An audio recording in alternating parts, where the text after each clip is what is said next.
তো hello guys, তো দেখো এই প্রথমবার আমি ড্রাগন ফল দেখছি কি না আনলাম। তো এখানে ফলের দোকান বসেছিল, তো এখান থেকে এই ভর দুপুরবেলা গিয়ে ড্রাগন ফলটা কিনলাম। তো এই ড্রাগন ফলটা কাটবো, তখন তোমাদের দেখাবো। দেখো ড্রাগন ফলটা কত বড়, দামটা আমি জানি না, মা জানে।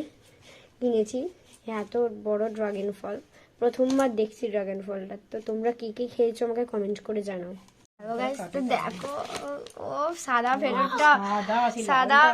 তো দেখো এ দেখো কি করে ছাড়া আমি জানি না। হ্যাঁ ওইভাবেই ছাড়া যাবে, হ্যাঁ ওইভাবে।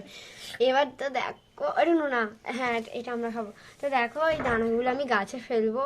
তো দেখো ড্রাগন ফলটা আমার তো দেখেই জীবনে প্রথমবার আমি দেখছি ড্রাগন ফল, আমি জীবনেও খাইনি। দেখো মা ছাড়াচ্ছে, গুপুকে দেবে বলে। কোন দানাগুলো ফেলবি? কই দানা তো খেতে হয়, এগুলো এগুলো সব খাবি। দানা কিছু একটা এইভাবে আঞ্জা নি। এই দেখো সাদাটা ভালো নয়। তুমি বলছো সাদাটা ভালো না, কিন্তু আমার তো সাদাটাই ভালো লাগে। আবার যেটাই হোক, রেখে দে। তো চলো বাই। খাবি পুরোটাই? যারা যারা